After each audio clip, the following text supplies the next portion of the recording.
Craving the coffee flavor you love, but without the caffeine? Kachava's got you covered with their newest coffee flavor. This all-in-one nutrition shake delivers bold, authentic flavor crafted from premium decaffeinated Brazilian beans. Quality nutrition shouldn't be complicated. Just 2 scoops of Kachava's all-in-one nutrition shake, and you've got 25 grams of protein, 6 grams of fiber, greens, and so much more. Whether you're craving that coffee taste to kickstart your morning ritual, or as a nutrient-packed reward to round out your afternoon, Kachava keeps you fueled and satisfied wherever your day takes you. Plus, it actually tastes delicious. No fillers, no nonsense. Just the good stuff your body craves. And for the times you feel like switching it up, you've got 7 flavors to choose from, all with the highest quality ingredients. Treat yourself to the flavor and nutrition your body craves. Go to kachava.com and use code NEWS. New customers get 15% off their first order. That's KACHAVA.com, code NEWS.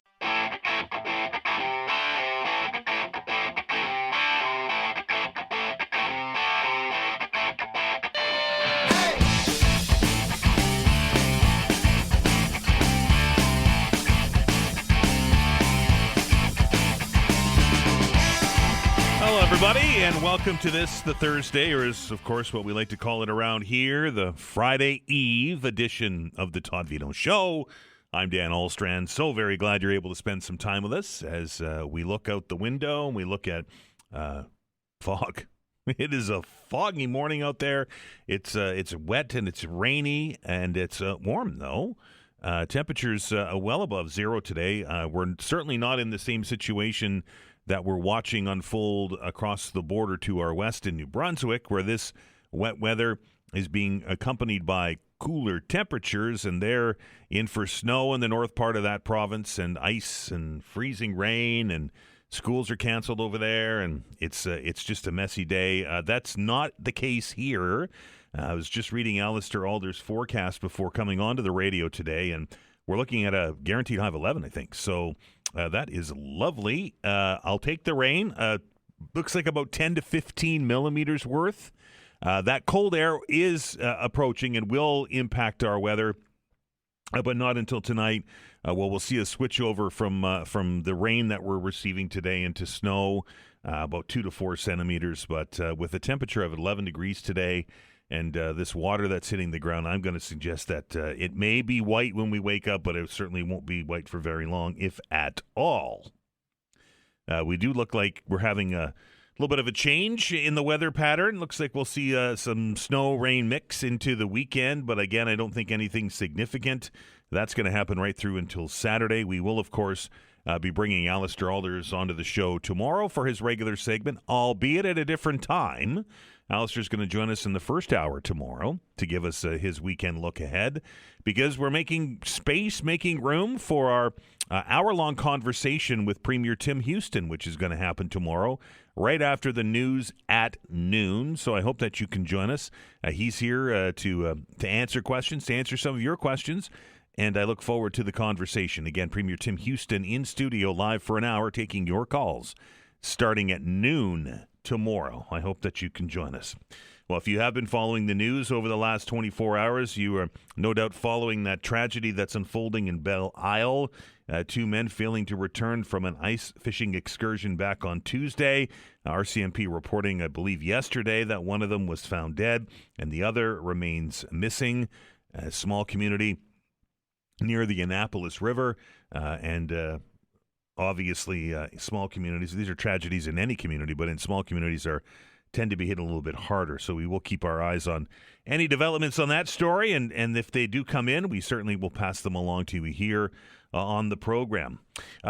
Some good news, at least for Dalhousie University and for the hockey community here in HRM. Dalhousie's new rink is opening, I think, today. It's big. It's 60,000 square foot facility happening on the campus there. It's got an NHL-sized ice surface inside of it. I know the Dalhousie Tigers will be happy about having their own rink, of course, playing for many, many seasons over there at the Forum, and now having their own facility officially opening today, and it'll have that new rink smell, right? It's just like that new car smell, as if it's a new hockey rink smell. So congratulations to Dalhousie University on that. Did you watch the World Baseball Classic yesterday? I know baseball's not necessarily one of our sports, right? But with the Blue Jays' success last season, making it to the World Series and being, 90 feet away from winning, and the Canadian baseball program getting better and better, we're seeing more and more Canadians in Major League Baseball and contributing in Major League Baseball. The World Baseball Classic is for those of you who don't know what I'm talking about, is an event that happens every so often where teams gather from around the world and they play off in a tournament format. And Canada was in a pool with Puerto Rico and with Cuba and with Panama, and Canada managed to win the pool. This is the first time in Canadian baseball history that our national team has advanced out of the knockout stage, or the round robin, I guess you should call it. They've advanced now into the quarterfinals, and Canadian baseball is celebrating today, as they rightly should. But the hill is pretty high to climb, right? We've traveled from Puerto Rico, where the tournament, that pool of the tournament was being held, and now they're on their way to Texas, to Houston. And we'll play the United States with all of those big-name major leaguers on that team. It certainly will be a tough task, but this is, I think, great for baseball here in Canada. And I know that it's gaining eyeballs just about every game now. This tournament, as Canadians rally behind our national team. Simon Bennett is our sports guy. You hear him here in the mornings. He's going to join us a little bit later in the show today to give us his thoughts on this World Baseball Classic and Canada's chances against the powerhouse that is the United States. And we'll look forward to that conversation here in hour number one. Well, of course, the war in Iran continues to grow and stretch out. We saw reports yesterday of, I think there were 3 cargo ships that had been hit by unidentified projectiles in the last 48 hours. Well, that has grown now. Reports this morning that 2 oil tankers have been hit in the Persian Gulf off of the coast of Iraq. And preliminary indications are that those tankers were hit by underwater drones. So you can imagine with the blockage of the Strait of Hormuz and the world's attention, 1/5 of the world's oil supply comes through that little passage. Apparently it's 2 miles long, or 2 miles wide. The deep water passage where the ships navigate is only 2 miles wide. The whole strait from coast to coast is something like 30 miles wide, but that the channel is 2 miles wide, and there is absolutely zero traffic flowing through there right now under fears that there's going to be some sort of attack. We had word yesterday that the Iranians, intelligence was showing that the Iranians were starting to use mines in the Persian Gulf and in the Strait of Hormuz, and that they were receiving some kind of advice. I don't know if you saw that reporting yesterday, receiving military advice from Russia on the use of the drone. The Russians, of course, have had plenty of experience with these drones, getting tens of thousands of them into operations against Ukraine over the last 4 years in that conflict. And now they're teaching the Iranians who developed the drone the best practices for success, which I got to tell you sends chills down my spine. The Americans, President Trump yesterday was on the road. I believe he was in Ohio, and saying that the Americans have won the war, and there's just a little bit more work to do. And the International Energy Agency yesterday, because of the spike in oil prices, because of the blockade of traffic, it's not necessarily a blockade, but the stoppage of traffic in the Strait of Hormuz, released 400,000 barrels of oil. It's the largest release of strategic oil reserves in history. And it did not move the needle on oil prices. Looking at oil prices when I came onto the air here this morning, sitting right at that $100 a barrel mark for both WTI and for Brent. It's fluctuating a lot because of it seems it changes every 10 minutes on some new development that's happening in that world.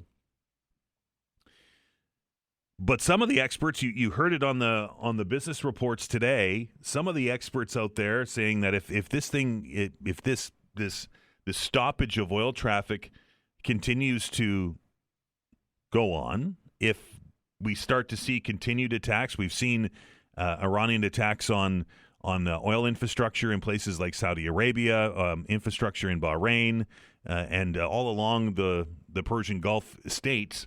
If that continues,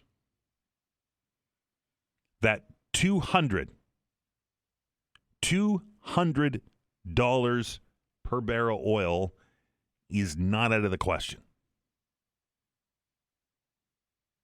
Think about that for a sec. Right, we're sitting right now at just under $100, $100 maybe a little bit more. As I mentioned earlier, it fluctuates a lot. And we're at what, $1.60, $1.63 for gasoline, $2 and what is it, 19 cents for diesel?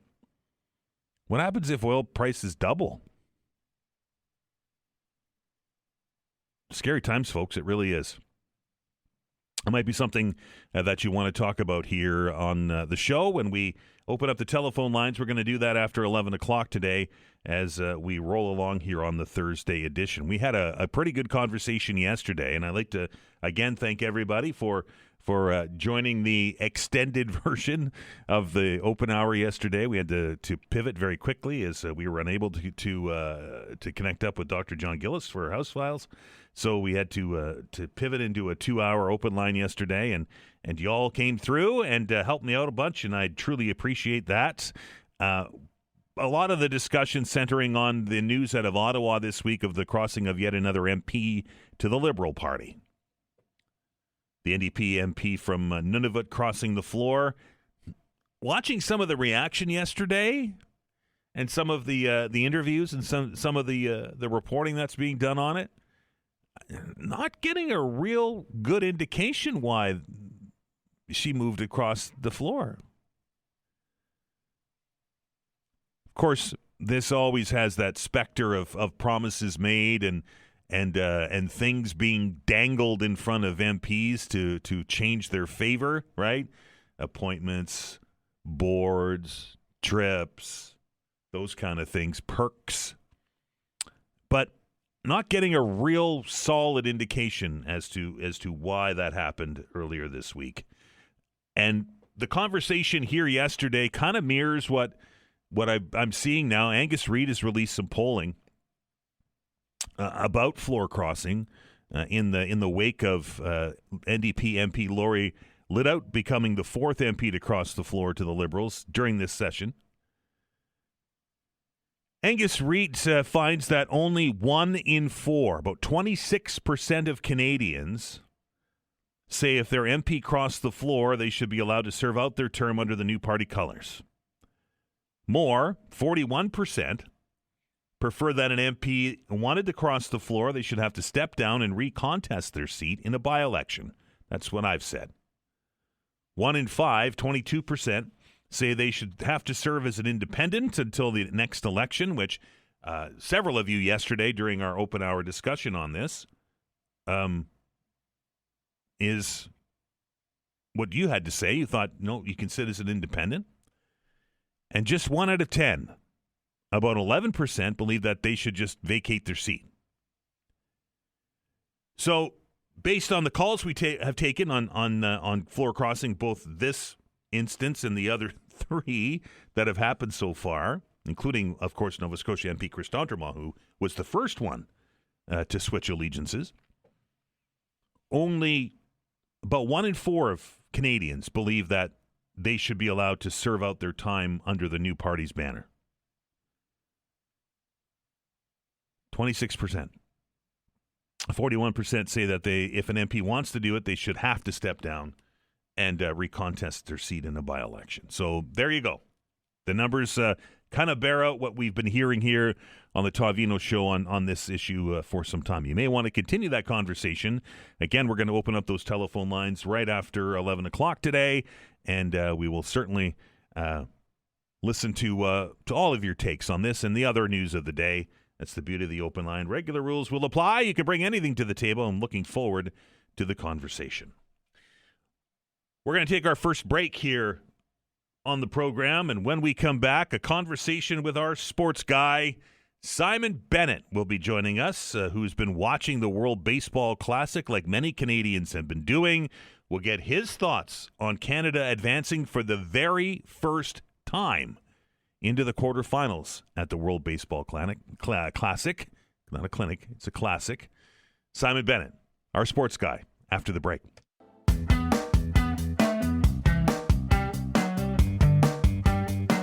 I was just thinking during the break, and welcome back to the Todd Veinotte Show. I'm Dan Ahlstrand, by the way. And I was just thinking during the break about the news stories that I heard on the drive in this morning, and was in traffic with some of you, perhaps. And if the experts are correct, and that this war goes on for a protracted amount of time, that $200 a barrel for oil is not out of the possibility. And if you kind of calculate the math out, that could see gasoline prices double as well.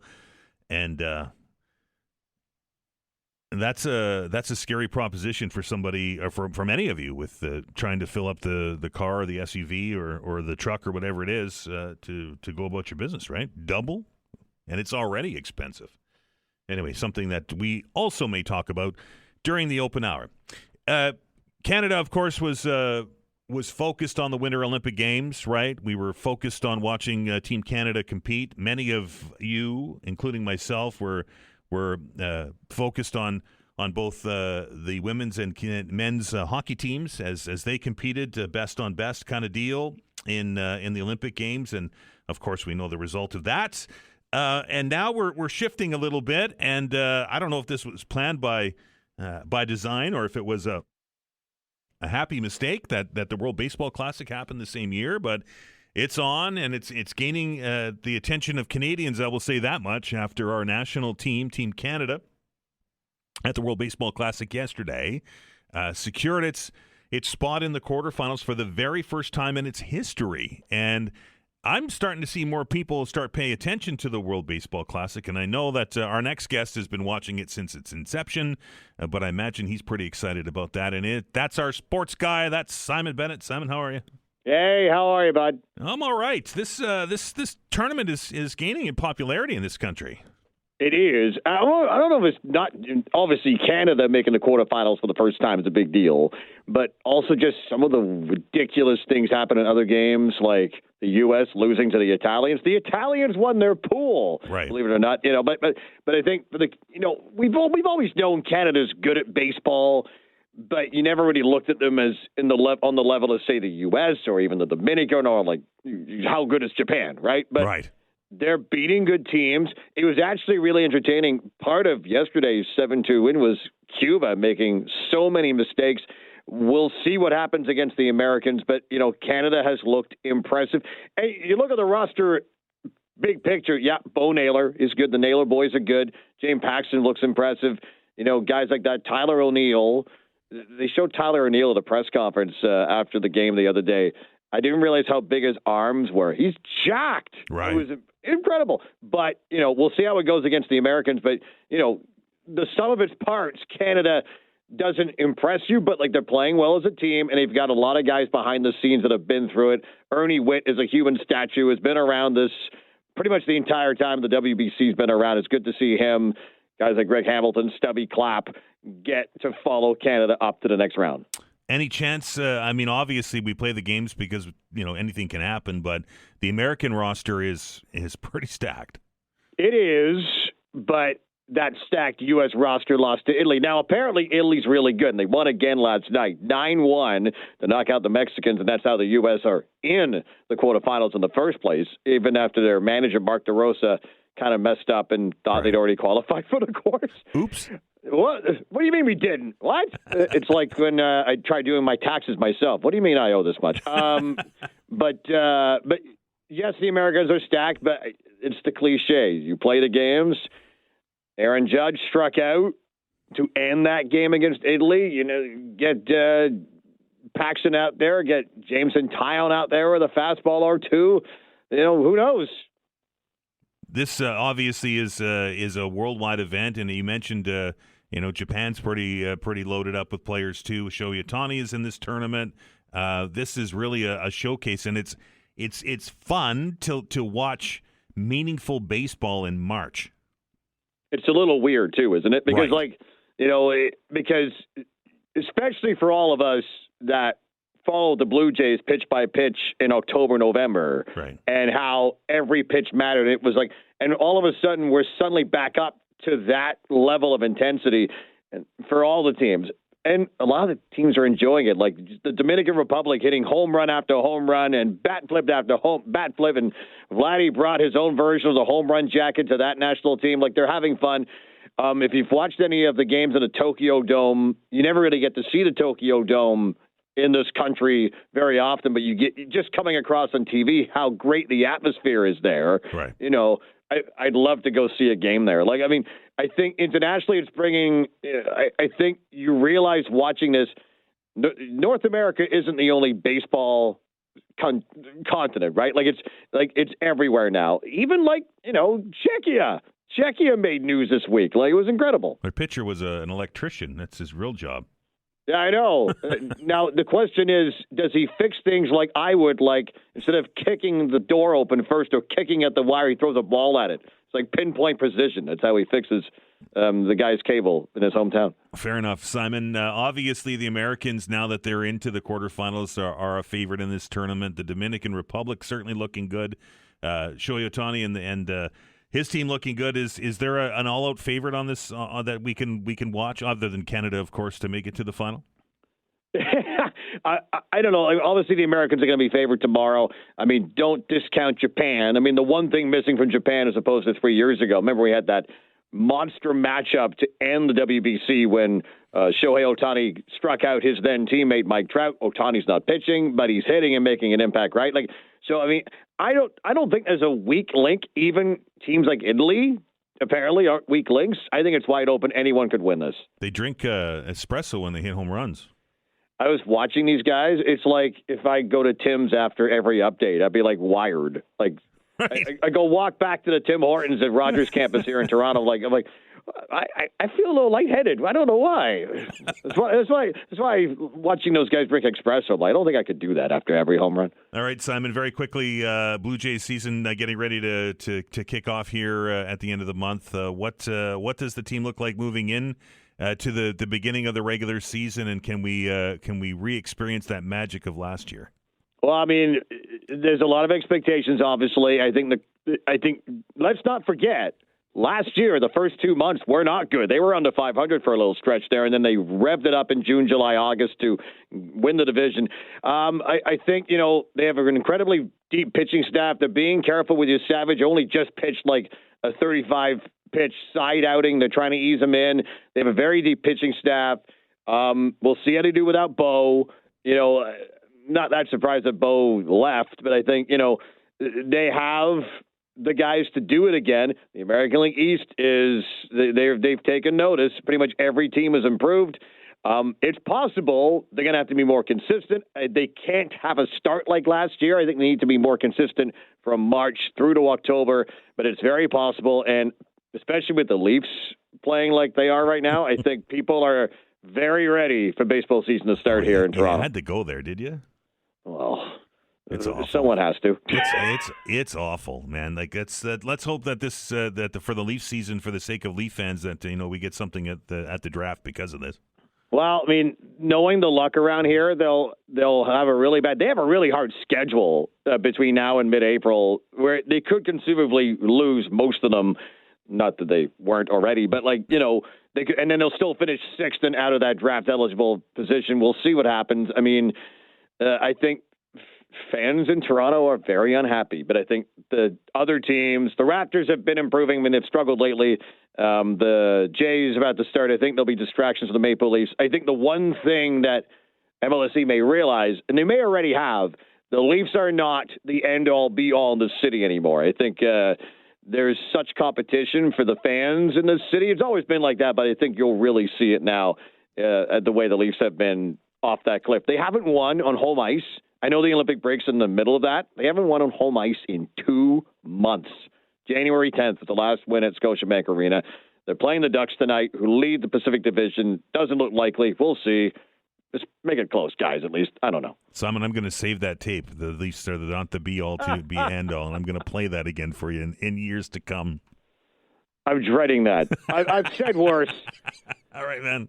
Hey, I know you're busy, Simon. I appreciate the time, and chat soon. Thanks, brother. That is Simon Bennett, our sports guy. You can listen to him in the morning right here on 95.7 News Radio. We're going to take a break here on the show. Oh, it's terrible. Leaf season is awful. When we come back, we'll continue our discussion on the forum. We had a chat yesterday with the mayor, who was one of 8 members of the budget committee to vote to delay the reconstruction of the Halifax Forum. There were 8 on the other side of that motion at that meeting earlier this week, and one of them was District 5 Councillor Sam Austin, and he's going to be our guest right after the news.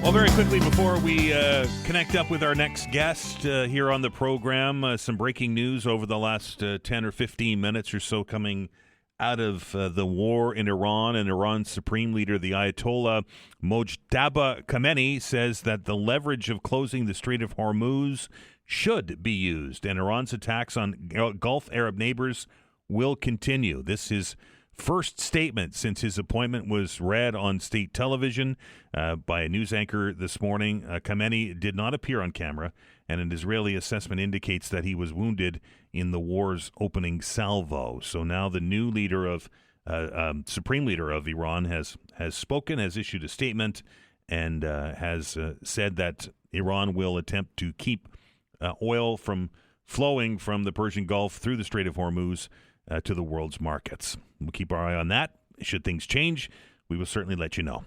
902-405-6000, 1-877-801-8255. Just waiting now to connect up with District 5 Councillor Sam Austin as the debate over the aging Halifax Forum continues. We certainly had a good discussion. We had a discussion with the mayor yesterday with his motion being defeated to delay things. The mayor is pretty adamant in his position that we as a city need to knock that building down and redevelop the land and build a new facility, perhaps somewhere else at a fraction of the cost, at least according to the mayor.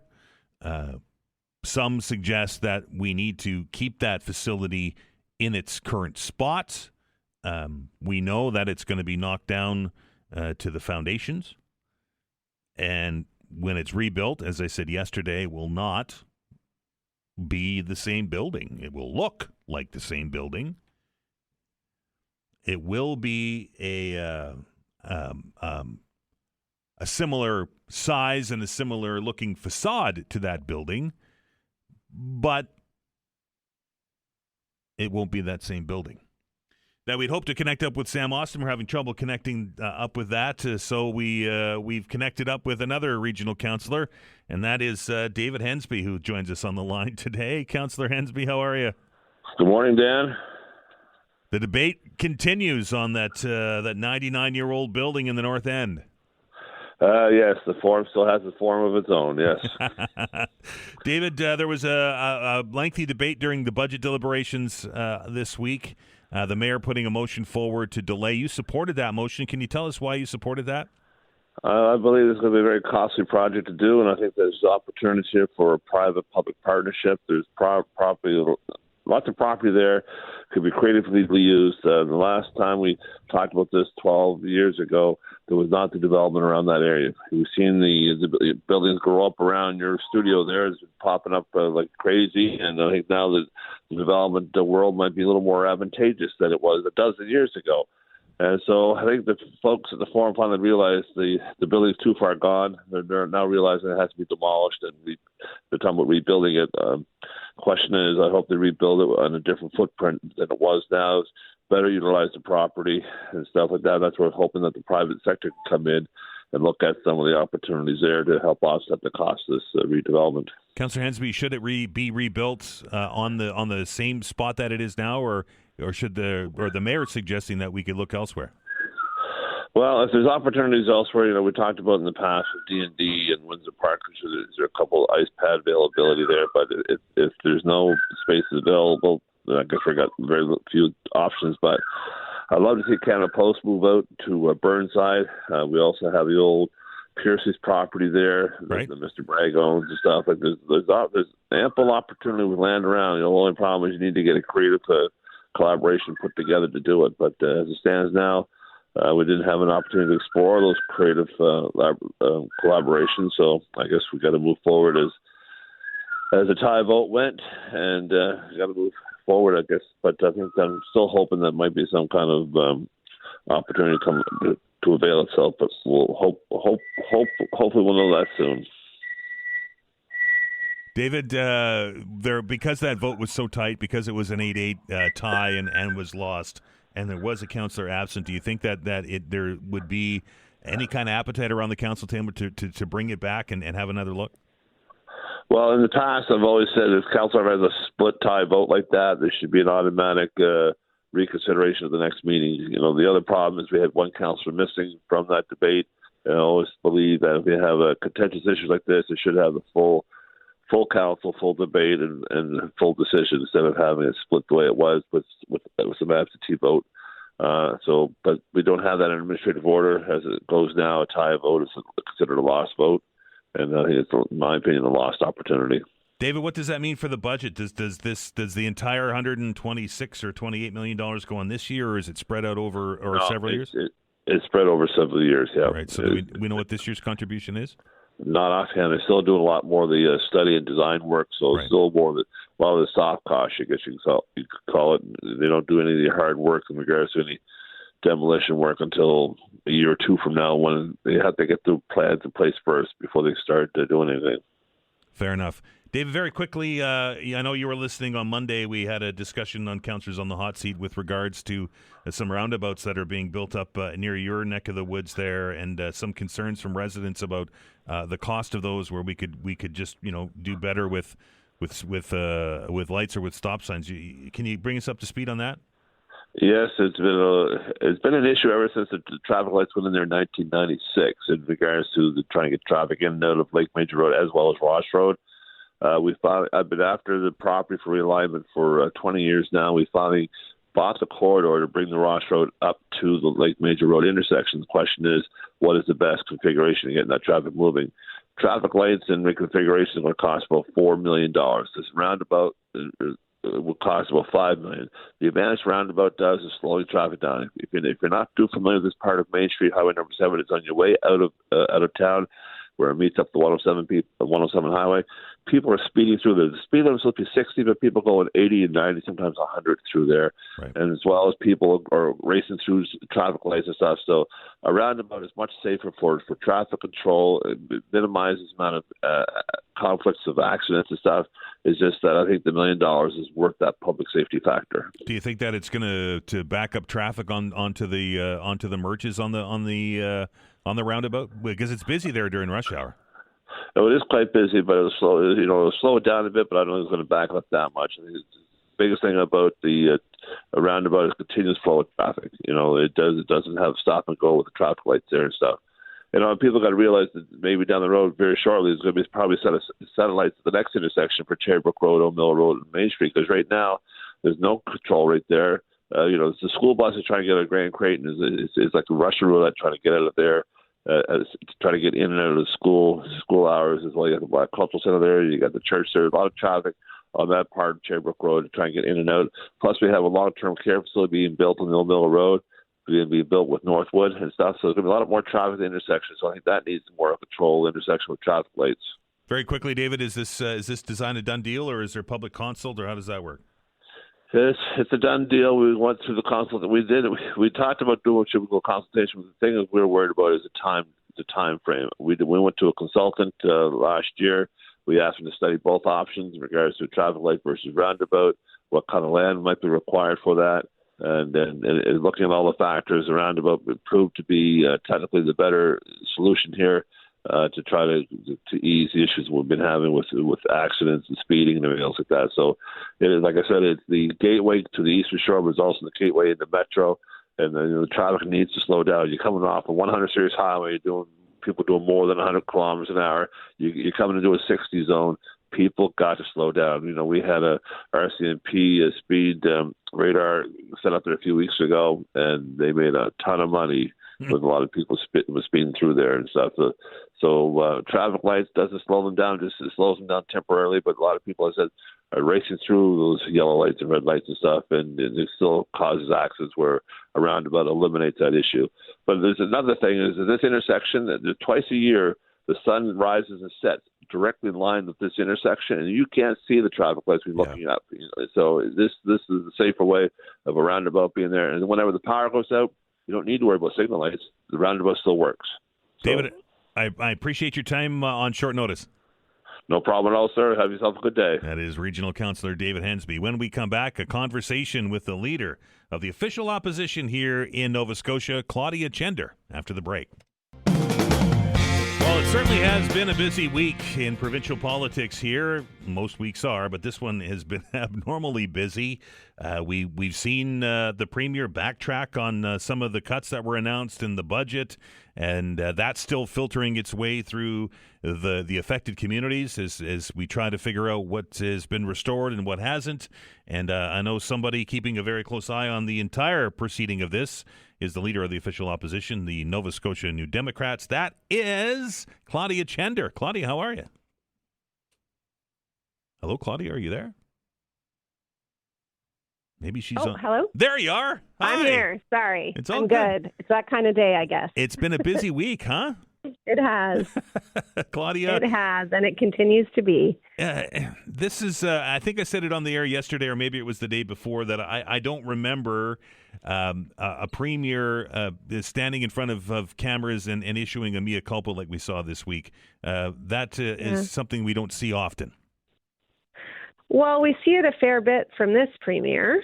And I think he's gotten some credit for it over the years. I think almost every legislative session we've been in, this government has amended their own legislation or walked something back. But I think the conversation we're having right now is how much grace do we give a government that doesn't do the work? And so I think people were relieved to see some of those cuts rolled back, but those cuts would have been devastating for families, for livelihoods. And there are many cuts remain that are like that. And so the idea that the Premier and his ministers didn't know that, I think, remains very troubling for many of the people that we're talking to. Feels to me, Claudia, like the decisions on this most recent budget kind of emanated out of the Premier's office, just based on some of the reactions from the ministers that are responsible for some of these departments that were cut and didn't have the answers. Is that the feeling you're getting? Is that this is kind of all coming from the Premier's desk? Well, yeah, and that's what kind of makes what's unfolded over the last couple of days even more troubling. We started this session with ministers not being able to answer very basic questions about what was in their budget. And, there was a time, Dan, where if that happened, a minister would resign. Like, this is a principle of ministerial responsibility, that you know what's happening in your department, and that if you don't, you're not fit to be a minister. We seem to assume now that more decisions are made centrally, but that makes it all the more troubling that we now hear the Premier saying he didn't understand what the impact of these cuts would be. And so the question is, who's driving the bus? And I think people are really losing trust in this government to do the work required to make hard decisions. Because as we've talked about, this is a government that hasn't had to make hard decisions. They've had more money than any government in history, and they've certainly spent it all almost $7 billion with no oversight, which they don't seem to have any contrition about or be worried about. So I think, what we're seeing as this budget process unfolds is some real concern in how this government does, and more to the point, doesn't do their job. Claudia, we've had discussions, and I know you have as well, had discussions with some of the affected families and groups that are going to see their funding restored. But almost to a person, the ones that I've spoken with have said that, we should have never got to this point. Exactly. Yeah, no, we had a conversation yesterday with 3 different caregivers whose lives would have been incredibly impacted by these cuts, whether it's club inclusion or caregiver benefit, or other disability supports that had been proposed to be cut. And remember, as we saw the premier roll that back this week, but as recently as Sunday, you had his ministers all over social media defending these cuts, these disability cuts, and saying that they were fine and that they were part of the human rights remedy, which, these caregivers and others have said is categorically untrue because that remedy hasn't really been rolled out yet. It's not done. And yeah, that's exactly what they said. They said, we spend our whole lives fighting. We spend our whole lives fighting for our loved ones so that they can live in dignity. People who have had to upend their lives and leave their jobs and just to keep their loved ones safe and alive. And so the idea that, this narrative that the government spent weeks clinging to, that these were the folks that should bear the responsibility for this government's inability to properly budget and spend is, it's beyond insulting, Dan. It's really terrible. And I think that sting doesn't go away when the government, finally makes kind of the right decision after making so many wrong ones. There's a number of groups, organizations, and even members of the public service, Claudia, that are asking questions today. Okay, that's been restored, but why hasn't my funding been restored, or why are we not protecting my job? Yeah, absolutely. And I think those are really, really important questions. And, we don't even really fully have the information. Back to the question of what do ministers know, we have a finance minister who told us the night before these changes got rolled out that he didn't know if the budget would change. And then he told us that decision was made moments before the press conference. That doesn't give us a lot of hope that this government is doing proper due diligence about impact. We still have an arts and culture sector that is telling us in no uncertain words or, songs and brass bands, as was the case last week, that their sector stands to be decimated by these cuts. And this is an important sector of our economy. This is the backbone of the tourism sector. These are really important jobs in rural communities across our province. This is our collective history in the form of museums. These are language programs.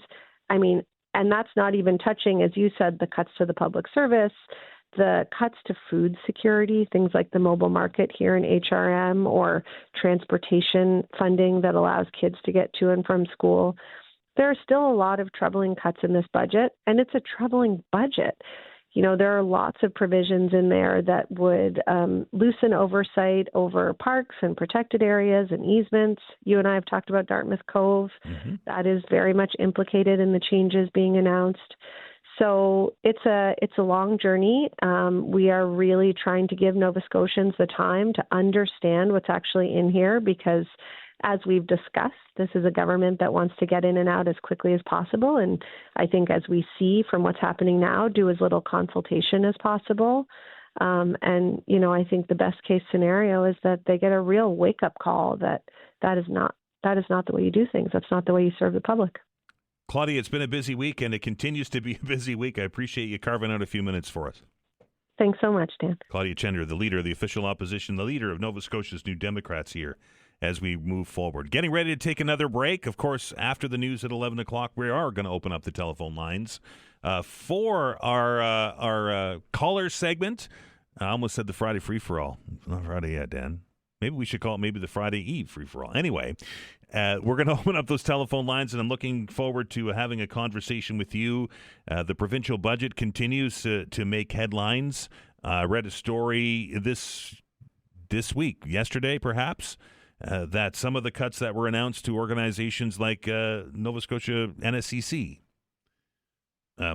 just over $9 million in cuts to NSCC, and even students and faculty at that facility still don't know what that means for programming moving forward, right? There are students that are in maybe first year that are worried, is this thing going to exist in the second year?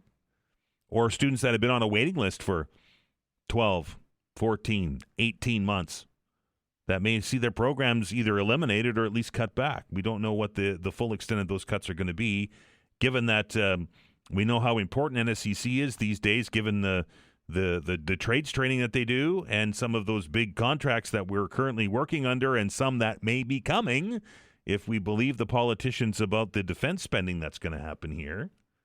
Lots of things to talk about there as well. Floor crossings, that continues to roll out. I got to tell you, I was less than impressed with some of the responses from the latest stampede across the floor yesterday. Lori Lidout, not real clear on why she made the decision. And when you're not real clear, then, of course, in today's world, your mind kind of goes to the, well, what did she get promised world, right? Floor crossings may be something you want to talk about as well. The Halifax Forum debate continues. We know that council this week defeated a motion. It was the budget committee, and defeated a motion that would have delayed the reconstruction, rebuild of the Halifax Forum to allow the city staff and council to try and seek out cheaper options for that 99-year-old building.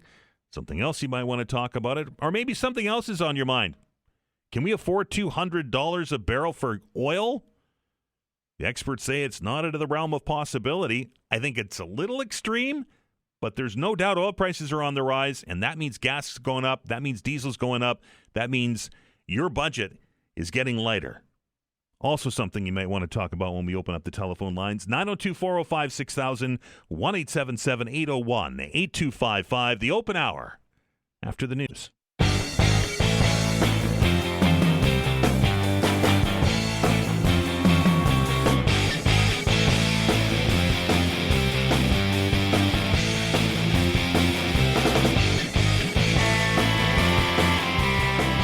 You might imagine here in our environment, we're dealing with the news of the day and the way that the narrative, particularly with regards to this war in Iran, is changing almost by the minute. And we're seeing strikes in different places. We saw overnight, if you haven't already checked out your sources this morning, we saw overnight that 2 oil tankers were hit allegedly by Iranian drones, underwater drones. I can't imagine anybody else would do it, but that's the case. We've seen several attacks in the Gulf region from Iran that have landed. Many more that have been intercepted by defense systems. The Americans and the Israelis not letting up on their bombing campaign inside of Iran. The Israelis putting more troops into southern Lebanon as they continue to fight Hezbollah. We have had a 4-year-long campaign, a legal war in Ukraine as Russia invaded, and that continues to rage on. The discussion around here yesterday, and we'll get to the phones here very quickly, but I want to ask you this question. The discussion around here yesterday is when, and does it even matter, but when is this officially declared a world war? We've got several fronts. We have several countries. We don't have or maybe we do, given some of the reporting yesterday, we don't have and I'm using the World War II example, we don't have an Allies and an Axis, right? Or do we? Right? Iranians have had proxies for many, many, many years, right? They have been supporting the Hezbollah. They've been supporting the Houthis in Yemen, which has vowed to participate in this. We saw a strike all the way down around the corner of the entrance to the Persian Gulf in Oman. We've seen missiles intercepted over Turkey. We've seen Cyprus hit, which is quite a distance away from the Persian Gulf. So when is this officially a world war? We know the battlefield has changed from the last couple of iterations of world wars, right? We don't have trenches like we saw in the First World War. We don't have active front lines with soldiers fighting soldiers like we saw in the Second World War in certain areas, right? But when is this declared, or does it even matter? But people have been talking about this world war for several times and for several years. So when officially does it happen, or is it already underway? Might be something that you want to talk about. 902-405-6000, 1-877-801-8255 to the phones, and we say hello to Dave. Dave, how are you? Very good, thank you. Yes, and don't forget we got the war near Europe there with Russia and Ukraine that we're supplying as well. Canada, right? We're kind of involved in that financing, if you will. But I think we're seeing some dark days in our own democracy here in Canada with these floor crossings. Now, this is just my opinion, Dan, but this is number 5, if I'm not mistaken. This Lori Idlut, is it? I think so. She crosses, from Nunavut. And this is really interesting because I've done a little research. I tried to do some homework, and this is a source from the Government of Canada. Carney dropped a lot of money into Nunavut.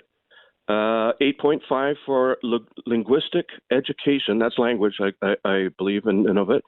$250 million to build 750 homes in Nunavut. Nunavut, if you will. $600,000 for digital literacy.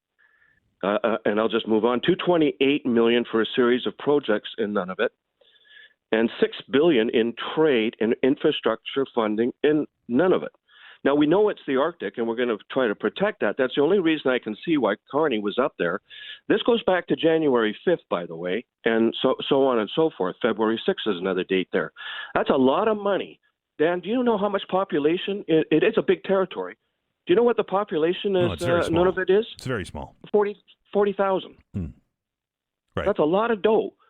Now, Lori Idlut decides she's going to cross over to join the Liberals. Well, I could see why. That's a lot of dough going into her riding, and I think this is dark days. I think voters should really be the ones that send these people to where they are. And she was voted as an NDP, and she's bailing out on a sinking ship. Like, the NDP is obliterated. And I'm going to blame Jagmeet Singh for that because he turned Liberal. You remember the dying days? He needed to get his pension and all that.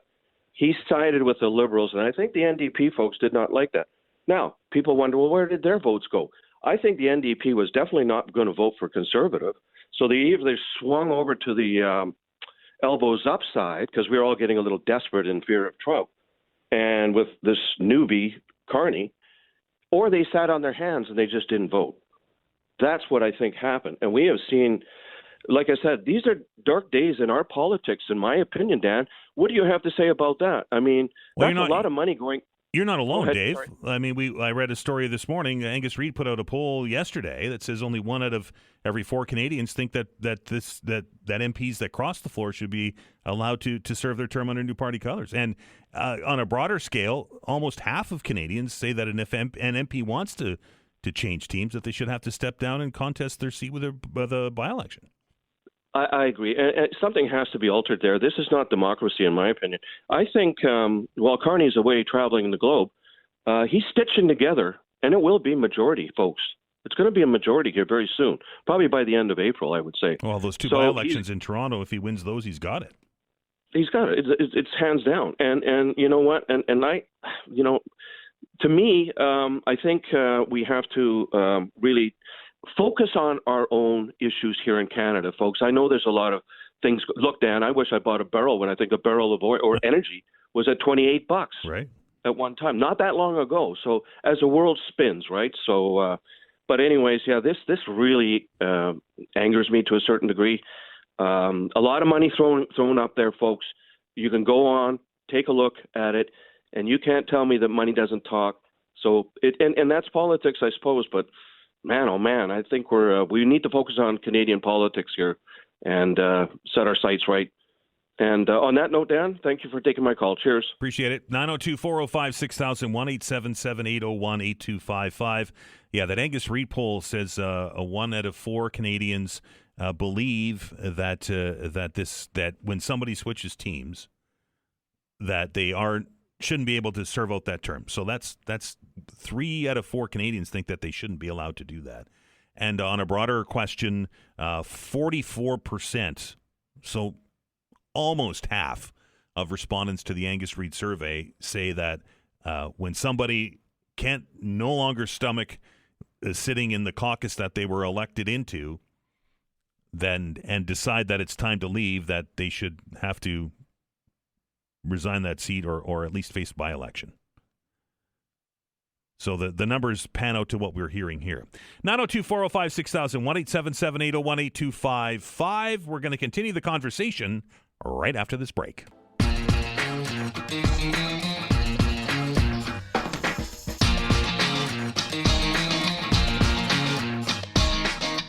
Hey, welcome back. Open Hour continues. Lots of lines open, folks, if you want to get into the conversation. 902-405-6000. 1-877-801-8255. Let's go directly to the phone lines, and we say hello this morning to Scott. Scott, how are you? Hi, Dan. How you doing? I'm well. What's on your mind? This thing about, the war over in the Middle East and everything that's going on, I don't follow politics that much, and I have friends in the United States. And right now I can't go see them. But how can this one man that everybody fears, how can this one man that everybody fears can control the entire world? The entire world right now, we're paying more for gas now, way over here. I just can't wrap my head around it because they have the power in the U.S. Like J.D. Vance. He has these people have powers that say this guy's not incompetent. I just want your input and your callers too. How come this man has so much power over so many people and they're scared of him? Well, Scott, and I appreciate the call, sir. The easy answer to that is that the United States economy is one of the, if not the biggest in the world, and they carry a big economic stick when it comes to that stuff, right? That's why this tariff debate that we've been having for the last 18 months has had such an impact on countries around the world. The U.S. military is the biggest on the planet. It's the strongest on the planet. It has the most toys on the planet, right? And that also it carries a big stick along with it. The Americans have control over the interests, particularly the military interests of a number of nations, because they supply them with the toys. Right? It's how the president of the United States was able to try and never succeeded, by the way, end the war in Gaza, right? Because he controls the weapons that the Israelis are using. There is a significant portion, albeit I think it's probably shrinking, but there is a significant portion of people in the United States that absolutely think that Donald Trump is doing the best job that's ever been done as president, to use his vernacular. I watched a news conference or a rally with him yesterday in Ohio, and he had his group of people behind, how he stands up in front of a backdrop of supporters, and every time he said something where the rest of the world went, what? They're all shaking their heads and agreeing and clapping like, yeah, that's the greatest thing ever. So you're right. You're absolutely right, Scott, that the rest of the world fears this guy, and I don't think there's any doubt. Everybody's worried about their economy, and the U.S. has the ability to impact your economy. I don't know if that changes. I don't think that this war in Iran is popular in the United States. And I think that the popularity, if it is, will continue to degrade as this thing rolls along. Americans are already seeing their gasoline prices go up. And they're going to be in the same boat that we are here in Canada with their gas prices because it impacts everything. Anyway, great question, Scott. I do appreciate it. 902-405-6000, 1-877-801-8255. The question that we had a debate here in the newsroom about yesterday is when do we consider this to be a global-sized conflict, a world war, right? You know, all of the battlegrounds, we've seen Iran strike 7 or 8 or 10 different nations as a result of this war being launched. We've seen the Israelis use the opportunity to expand their military operations now to involve troops on the ground in Lebanon. So there's another country that's being impacted by this. We've seen the continuing war going on in Ukraine, right? That's been going on for 4 years, over 4 years. And it's reminiscent of some of the history that we've seen. I'm reading stories this morning of different nations. Greece, for example, because of the energy crisis, is already begun to ration. We're not even 2 weeks in. And if the experts are correct, and this goes up to $200 a barrel, and we're paying $3 a liter for gas, I don't think that's going to be that far behind. What's not being talked about is that there's no oil, or at least 1/5 of the world's oil isn't flowing into refineries right now. It's stuck on a ship or in the ground or on a dock somewhere. So when that oil isn't getting refined into diesel fuel or into gasoline, then the gasoline doesn't become available, right? And that sends the price up, right? That's the basis of economy, right? It's supply versus demand. But what happens when demand severely outstrips supply and we start to see energy shortages? We start to see a shortage of diesel fuel. We start to see a shortage of gasoline. What happens then? Scary times, folks. It really is. 902-405-6000, 1-877-801-8255. Colin writes, hey, I'd like to say it's World War now, but I would say it 100% for sure when Europe or China sends boots on the ground to another country. And it's such a weird time where I don't think we'd ever figure out who an axis or an ally is because Iran isn't good, but they're also a victim of this illegal declaration of war. Well, it never really was a declaration of war. It's an illegal war, period.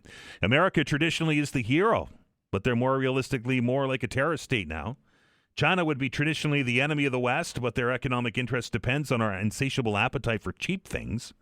So it's not likely that they'll attack, but they'll fund Russia and Iran and support them when America pulls a stunt like this. It's a mess, it's stupid, and it's literally all for nothing. None of this needs to be happening, and that comes to us from Colin.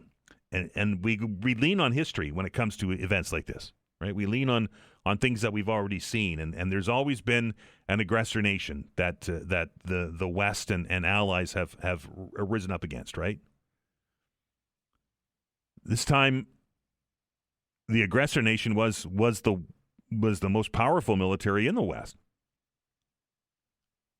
Now, there's an argument to be made that this had to happen. There's an argument to be made that there was fear over nuclear capability. There was an argument to be made that Iran's been sponsoring state-sponsored terrorism for decades. But the Americans were the aggressor on this, along with the Israelis, right? They're the ones who started the fight. And I think that's why people are having trouble getting their head wrapped around it. 902-405-6000, 1-877-801-8255. When it comes to floor crossing, Ken very rightly writes that Sir Winston Churchill, who we have a statue of in downtown Halifax, crossed the political floor twice in his career, yet is still considered to be one of the greatest British prime ministers of all time. Crossing political lines is considered legitimate under our current parliamentary structure. I'd favor having two separate votes during our federal election, that this would be the only way to circumvent the issue, one for PM and a second separate vote for MP, which is almost along the lines of what happens in the United States, right? You vote for a congressman, you vote for a senator, and you vote for a president of the United States. There's been a lot of discussion about that in the past as a way to eliminate the monarchy here in Canada, right? We still have a monarch. We still have a monarch's representative in Canada who is the de facto head of state, correct? So that would eliminate that position. But then we create a whole new can of worms, in my opinion. Then we're creating a president. Then we're creating the office of a president. And what kind of powers does the president have? Does the president have the same powers as, say, a mayor has, where they're just one vote? And then really, does that person have any power? Or do we give that president a vote or a veto where they can enact their own will, or as we see several times, usually weekly, in the United States, an executive order, which circumvents all of Congress? Interesting things to talk about. We're going to continue the conversation after we get an update here on the news. When do we declare this as a worldwide conflict, a world war, or does it even matter? And floor crossings back at home, that continues to get emails on that. It, to me, just feels like it's anti-democratic. It feels like it's not the way that our forefathers designed the system. And I think that it betrays the voter of the constituency where it happens. Your thoughts on that? 902-405-6000, 1-877-801-8255. We are back after the news.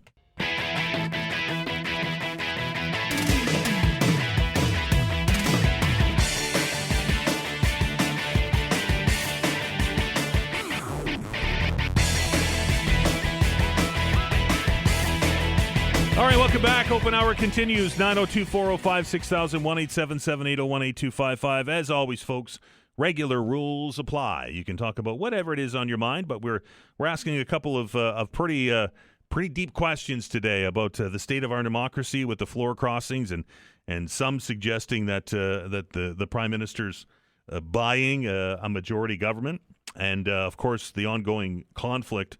I can't even call it that. It's a war. There's the ongoing war in Iran and how it's continuing to escalate. It's been escalating every day for 2 weeks. It's expanded into Lebanon now with the Israelis moving on Hezbollah. It's involving a number of different countries along the shore of the Persian Gulf and as far away as Cyprus. So the discussion is happening now. Is this, in fact, a world war? 902-405-6000, 1-877-801-8255. Let's say hello to Jeff. Jeff, how are you? Yes, good morning. I find it hard to believe that in 2026 we are actually talking about the potential of World War III. Right. It's pretty sad, and I feel very sorry for the young generation who are bombarded with all the news that is out there. Last year, when President Zelensky was in the White House, Trump was accusing him as potentially causing a World War III. And here is Trump doing worse by poking the bear and starting a war that you can start, but how do you get out of? And then the other evening, I was watching CNN, my mistake. I was hearing things I didn't want to hear, but it's nice to be in the know. But then afterwards, you're sorry for absorbing it. Right. Apparently, China and Russia are in their glory about this war that United States has created, and the relationship between Putin and Trump is. It's always like Putin has one up on Trump. Obviously, Putin is a very intelligent individual, And apparently on CNN, it indicated that the only person who can actually stop the war is Putin. But I'm not a political analyst.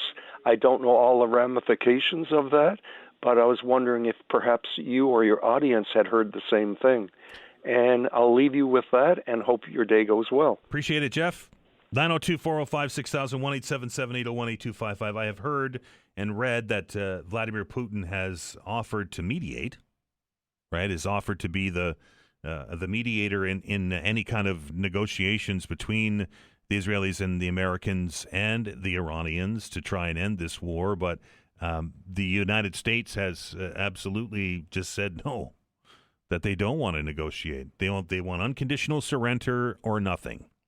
So I think maybe, Jeff, that's where you're getting that from. And I will echo your sentiments. Obviously, sitting in this position and doing this show every day, have to kind of stay up to date on what's going on in these kind of events. And I spend probably too much time between the American networks and more the CBC, obviously, and the BBC, trying to get to some sort of different perspective on things. But I think I said it yesterday. It feels like, with the kids when they call it, when they're scrolling on their phones and it's doom scrolling, right? It's just bad news after bad news after this is going to kill you, and every time you click on a link, it gets worse. It's that proverbial rabbit hole. That's what it feels like when I'm watching the news today. And to Jeff's very first point, and I think he's correct. It's 2026, and we're talking about a world war. Right after the last one ended, there was a huge campaign. I think it was called Never Again, and I think it was the war amps and the legions that put that on, and we just never seem to learn from our mistakes, right? 902-405-6000, 1-877-801-8255. Hello, Ben. Hi, Dan. How you doing? Good morning. I'm well. What's on your mind? Well, I wanted to call about the whole World War III comment. Me, myself, personally, I am a self-taught individual when it comes to the First and Second World War. I've studied them pretty well, in my opinion. Anyway, I know you don't know me, but I think a lot of people who probably know already, if they studied the first two world wars, they know that they are connected, right? The First World War basically was a war between empires. And this was such a long time ago, right? It was over 100 years ago. So that would classify it as a world war. And then the Second World War, with Germany kind of revamping itself, Britain was such a huge empire still at that time that when Britain got involved with World War II, that there was a lot of other countries that got involved because Britain needed the troops, right? So I think that's how it kind of classifies it as a Second World War. I mean, we had Japan over there basically take over the whole, western part of the Pacific, and I'm not going to, re-educate people on World War II, but in my opinion, I don't think that this is a third World War. We have been. I've also studied the Cold War. I don't think that the Cold War has ended. It never did. We had a nice little peacetime there in the late '90s and the 2000s, but with Putin and his ambitions for taking over Eastern Europe, I don't think that that's ever going to quit, but I think he's got some cards that he's reluctant to play.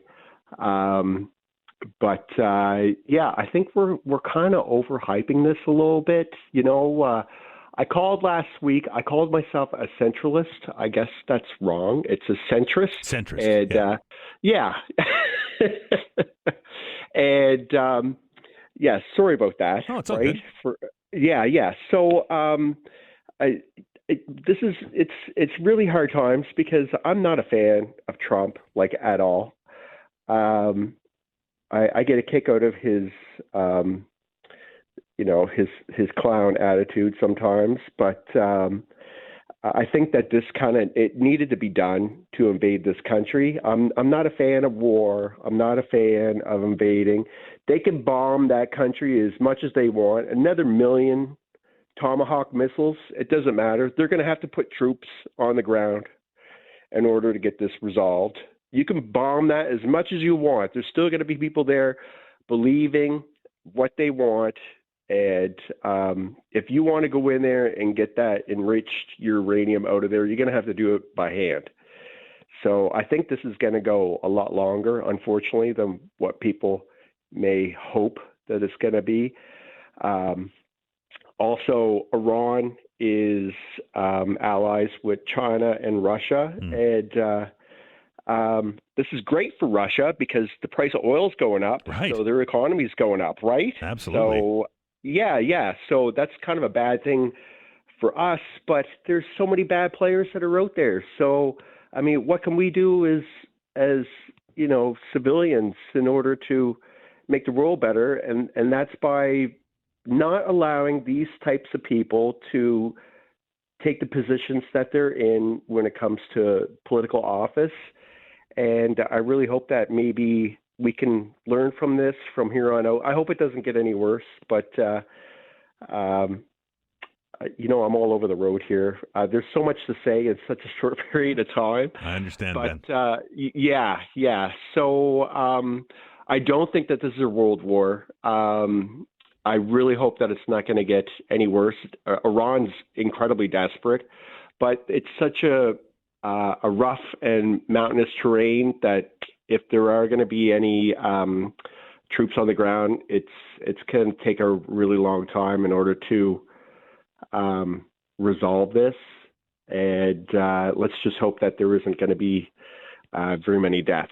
But I don't think that this is World War III, not even close, in Thanks, my opinion. Ben. Appreciate it. Thank you. 902-405-6000, 1-877-801-8255. That is the number. Let us welcome William to the show. William, how are you?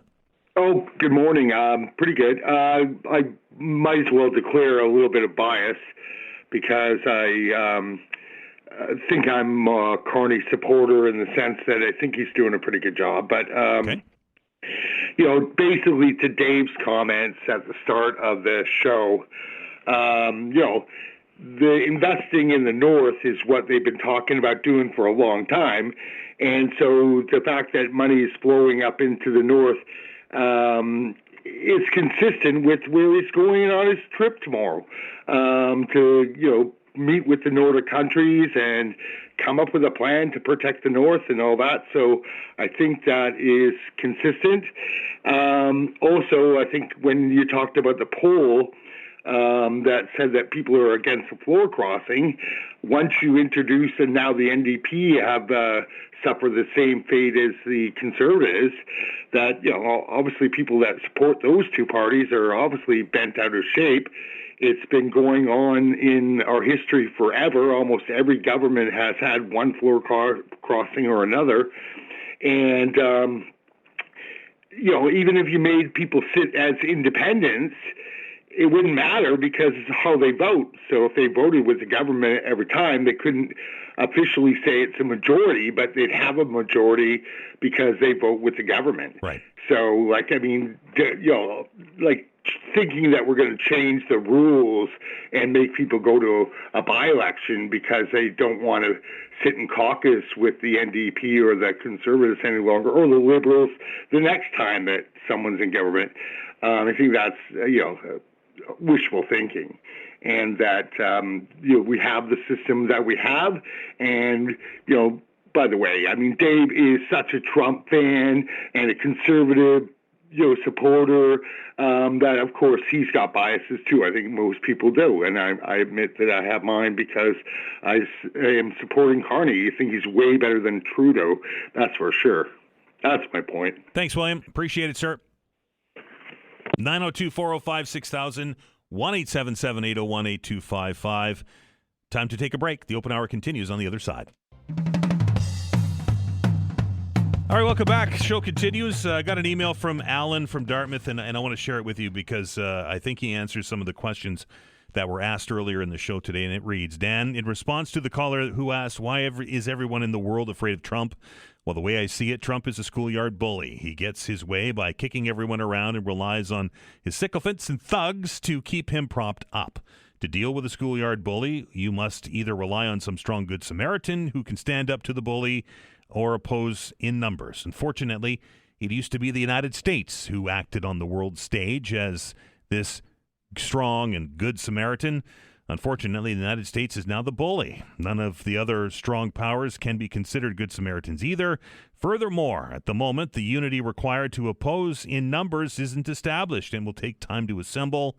So for the time being anyway, we are all under Trump's thumb. Where's Superman? Writes Alan. We need him now. 902-405-6000, 1-877-801-8255. That's the number to the phones to say hello to Sheldon. Sheldon, how are you? Good morning. Yeah, I just wanted to maybe comment about it being a world war. I think we're in a religious war. This is not really an American-led war or an American-motivated war. This is an Israeli. Israel is behind this conflict. Netanyahu's been wanting to invade Iran for the last 30 years, and finally he's got a president that he can control. How is hang on, Sheldon. I have to ask the question: how can Benjamin Netanyahu control Donald Trump? Well, how does he do it? You really have to ask that question? I am asking the question. How does he do it? Well, why does the United States completely send $300 billion a year to Israel? Israel has control of the United States. Well, I don't get it, Sheldon, because I think it's the other way around. I think that Donald Trump controls Benjamin Netanyahu, and the way he does that is he turns the tap of weapons on and off.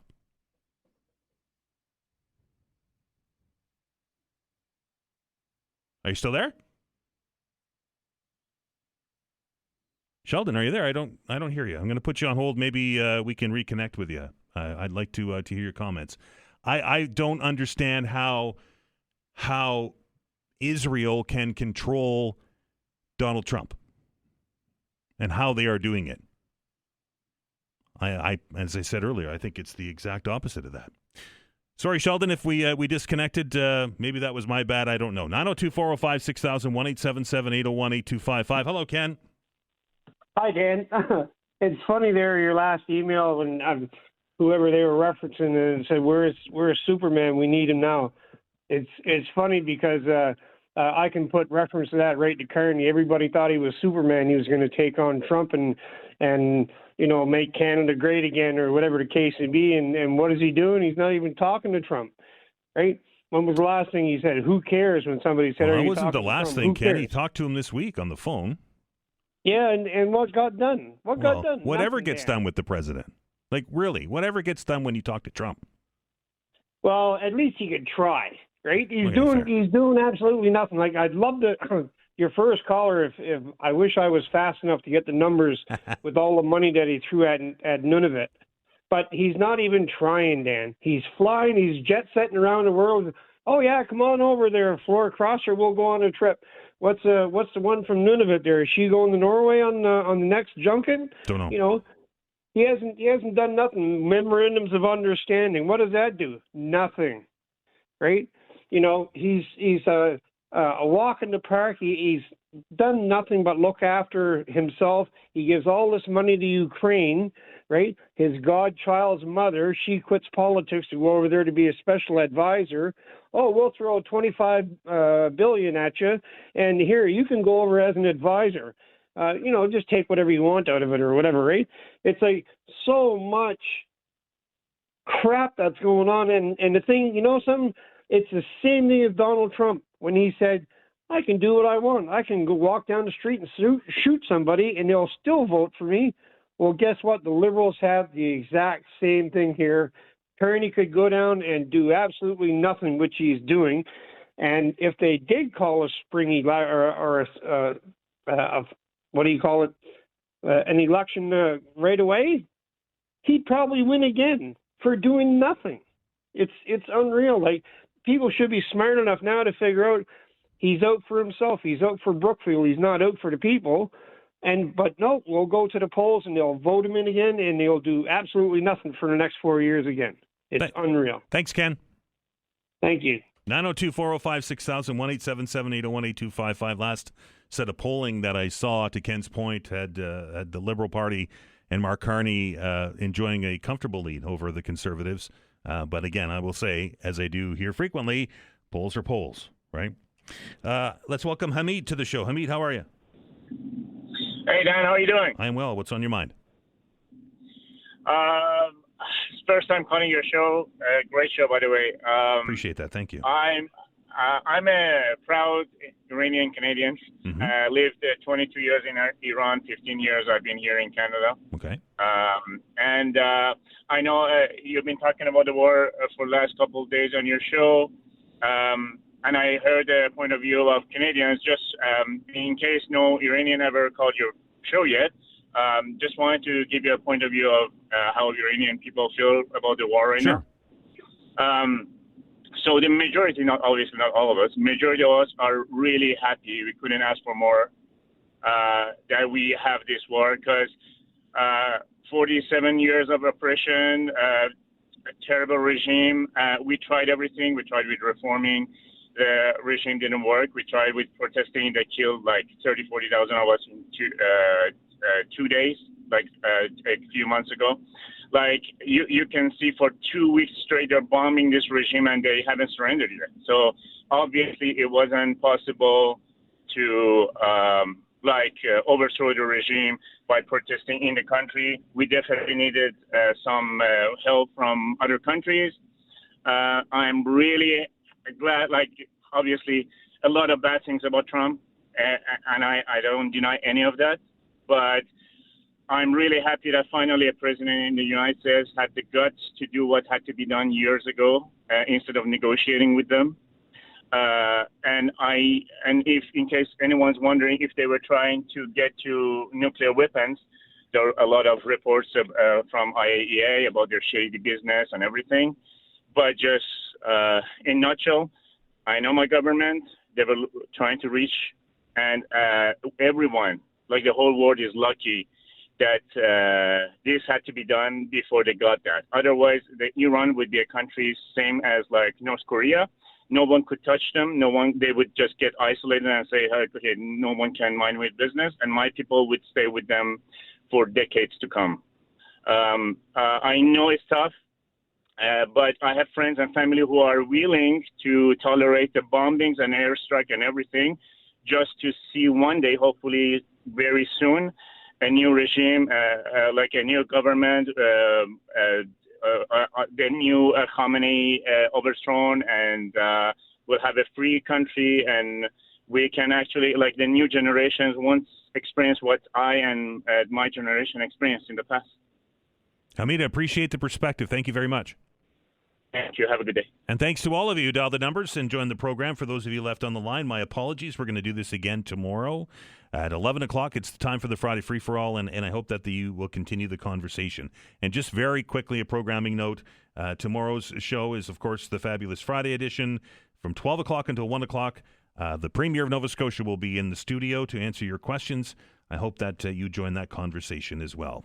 Time for us to take a break. Blake is going to update us on what's going on in the news. And on the other side of it, we'll be having a conversation with Dr. Paul Bennett. You've listened to Dr. Paul Bennett on this program several times for several years. He's been honored with a pretty prestigious award. Paul Bennett, your guest when we come back. You're listening to The Todd Veinotte Show. I'm Dan Ahlstrand. Back in minutes.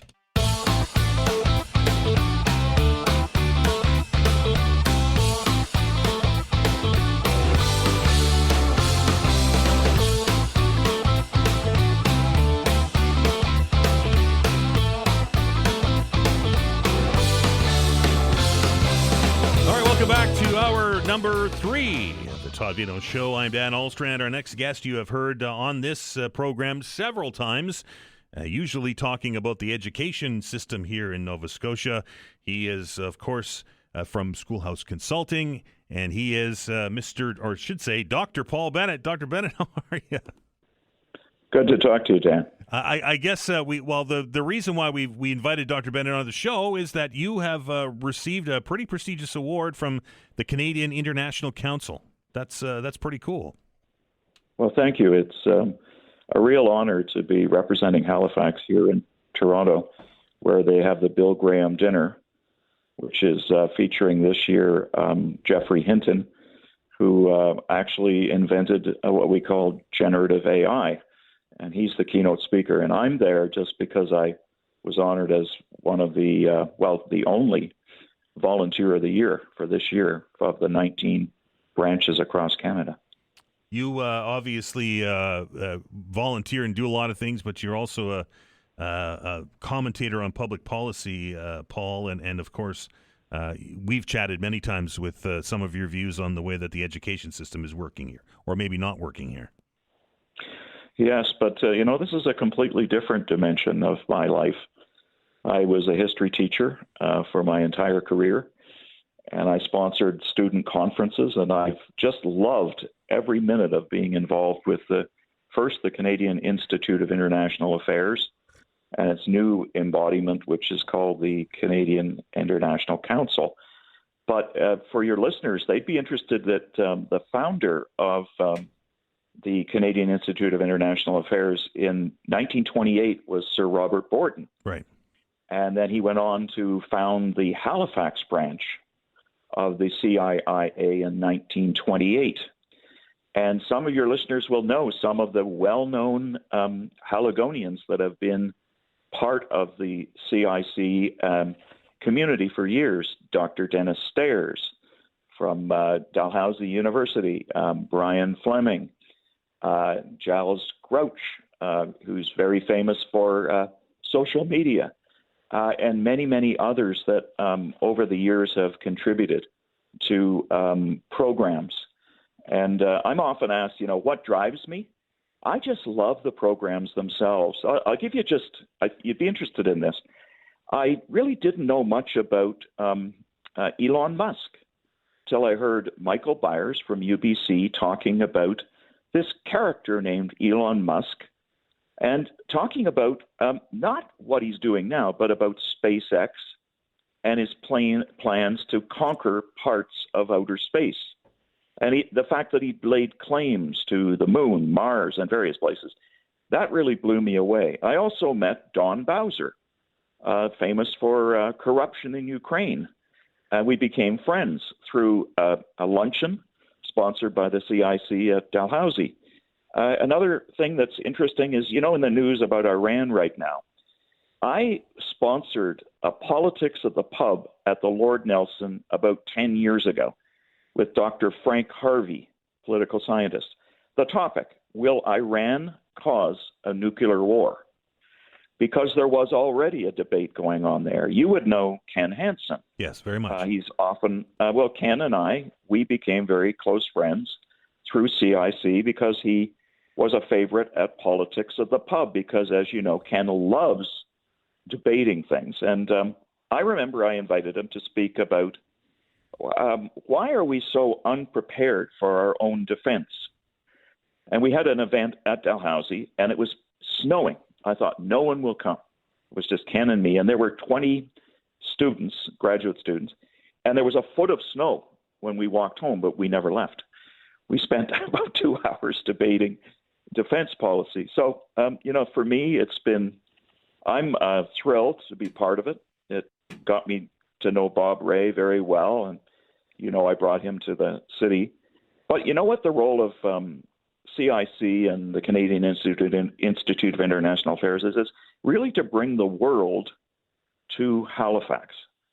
And anyone that's coming, we usually invite them to, do studio interviews. And right. We're really interested in public engagement. And it's all part of me being a history teacher. I started the World Affairs Conference in Toronto and the Ontario Model Parliament. These are all just extensions of me as an educator. And, when this was announced, there were 300 people that congratulated me. And, they were across 4 decades, and they were from Toronto, Montreal, and Halifax. And they were my former students, former colleagues, friends.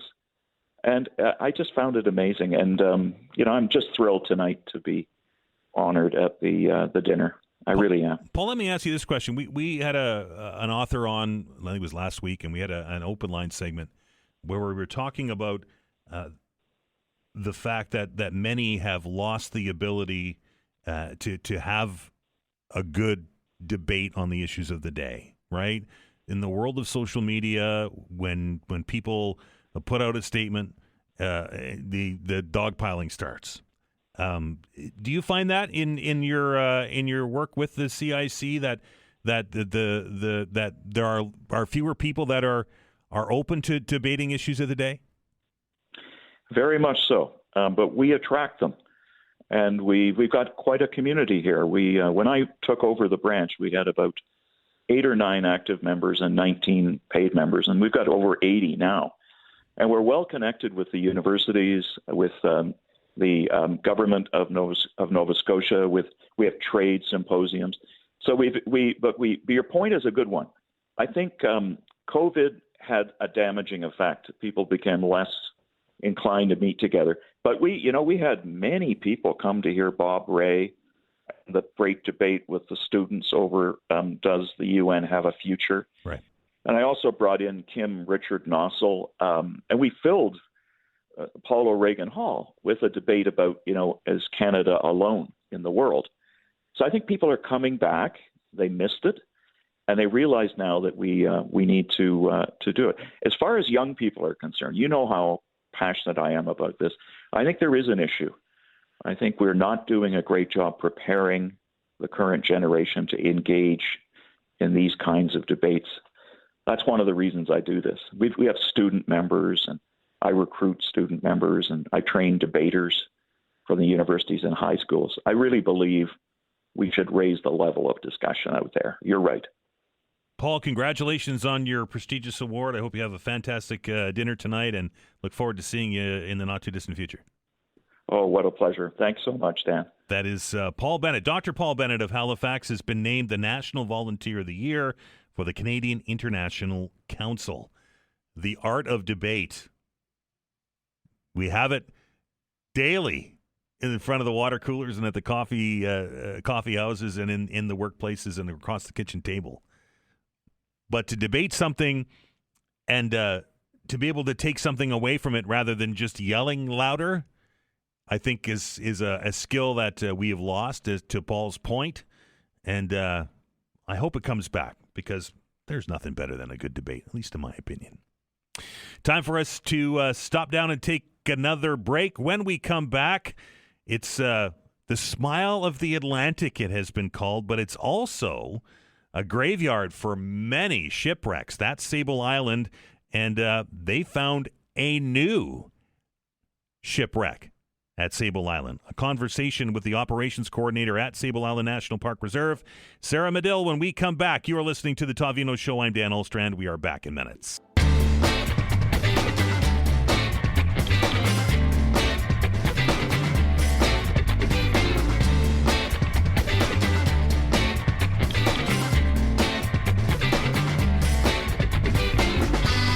All right, welcome back. A Parks Canada team has uncovered what is being described as a well-preserved shipwreck near Sable Island that could date back as far as the 19th century. Now, some will refer to, as I said earlier, to Sable Island as the smile of the Atlantic because of the shape of the island. But others will refer to it as the graveyard of the Atlantic because of all of the shipwrecks that have occurred in the vicinity of that space over the years. I'm very pleased to welcome to the show to tell us a little bit about this latest discovery, operations coordinator at Sable Island National Park Reserve. That's Sarah Medill. Sarah, how are you? Very good, Dan. Hello. I guess let's start to the beginning of this. How was this new wreck discovered? So back in early 2024, we had come across a pulley sheath that had some broad arrow marks, and these broad arrow marks are known to be used by the British Navy to mark various, parts of their ship so that they didn't, suddenly appear on another ship. They could be recognizable as being property of the British Navy. Stolen. Yeah.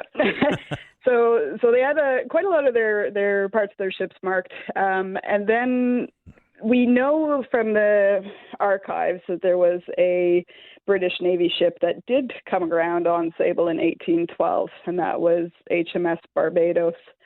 A little later in 2024, a second piece of copper this time that had a bunch of the broad arrow marks, but also it had an Admiralty stamp. So this is a stamp that had a port and a date, and it coincides with the port and the date that the Barbados was in for retrofit, basically, and having this copper applied to the ship back in 1810. So there's a fairly good indication that we're looking at pieces from that shipwreck. But in investigating the area further, they came across a different ship, slightly smaller, that they thought may be one of the accompanying ships with the Barbados, which was a sloop from Bermuda called the Swift.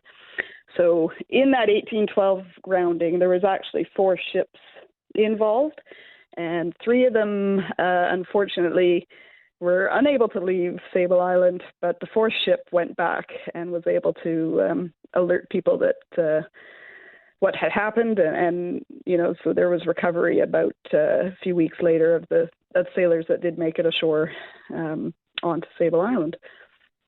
1812, would this been a participant in the War of 1812, these ships, do you think? It's possible. This is occurred in September 27th of 1812, and it's possible that the HMS Barbados was actually sort of helping the 3 other vessels sort of navigate through from like Bermuda up to Newfoundland, I believe, was their original destination. So they may have been being escorted by the Barbados. Now, obviously, that was a long time ago, and we're in 2026 now. Is it unusual for wrecks that have gone under in the early 1800s to kind of disappear off the map for all this time and then reappear? For sure. We don't often see like as intact sections of the ship or ships that are in as good condition as the pieces that we found and uncovered last spring. So normally like these wrecking offshore, breaking up offshore, and we might get small pieces that we see periodically come on shore. Just the shifting of the sands, like the island is sort of constantly growing in some places and eroding in others. So possibly these large sections came up on shore, but then were rapidly covered with the sand. So the sand provides an anaerobic environment where we're not seeing wood rot or being abraded by loose sand. So it was in remarkably good condition, the sections that we found. What, Sarah, happens next now that you've uncovered these wrecks? Do they stay there? Do you excavate them? How does that work? Yeah, so after excavating and getting measurements and some samples, collecting wood samples to confirm, what type of materials were used to make the vessel and the shapes and size of the vessel and any other information. That major section was buried back under the sand because it did such a good job preserving it. We were going to put it back. But naturally, like things are often uncovered and recovered and uncovered on Sable Island with the different wind directions. So we'll just continually sort of monitor these areas and looking at new discoveries that may appear, and so just keep track of what's going on. Is that normal procedure, Sarah? That you rebury these things and we don't haul them out of the ocean and put them in a museum somewhere? For now, yes. If there were very distinguishing or elements that could be and should be preserved, they'll be preserved. But otherwise, we will just let them remain in place, tell the story that they do there, and keep track of them. We know that Sable Island has the moniker of Graveyard of the Atlantic. I would imagine there are many other shipwrecks that are off of its shores that have yet to be discovered. Oh, undoubtedly. Yeah. Since the 1583, there's said to be about 350 shipwrecks recorded in archives. So still lots of work to do. Yeah, for sure. Sarah, I appreciate it. If people out there want to perhaps take a look at this and see the discovery and the procedures, there's a video out on this, is there not? Yes, there is. It can be found on Parks Canada's YouTube page, where they can visit the Sable Island National Park Reserve Facebook page, has a link as well. And also our Sable Island National Park Reserve official webpage. They can find a link to that as well. Sarah, appreciate your time. Say hello to the horses for us. Will do, Dan. I appreciate that. Afternoon. Sarah Medill is from Sable Island, and this is a ship from the War of 1812, we think, that has been uncovered and reburied. Nature does the best, as I understand it, does the best job of preserving these wrecks. And sometimes when we get human interventions into things and we try to preserve them, we don't do as good a job, and sometimes we create even more problems with those fragile pieces of wood that are uncovered. I've seen rather pictures of this. It's in pretty good shape. I mean, given its age and where it's been. I mean, it's obviously not an entire ship, but it's a lot of fun. Again, that video is Shipwrecks in the Sand. It's called. It's available on the Parks Canada YouTube channel. Check it out. We're very lucky to have Sable Island in HRM, right? And one day. A producer that used to sit in Vanessa Vananez's chair when Rick was doing the show, Katie Hartai, was lucky enough to get the opportunity to go to Sable Island on a media tour, and I've been jealous ever since. So maybe one day I'll get a chance to go over and see the smile of the Atlantic, as she called it. Time for us to take yet another break here on the program. We're going to get an update on what's going on in the news with Blake, who's going to join us and give us an update. On the other side of it, the show continues. We've been talking a lot about the war in Iran. We've been talking a lot about this proposed defense spending that's going to light up the coffers here in HRM, at least according to the mayor and to the premier.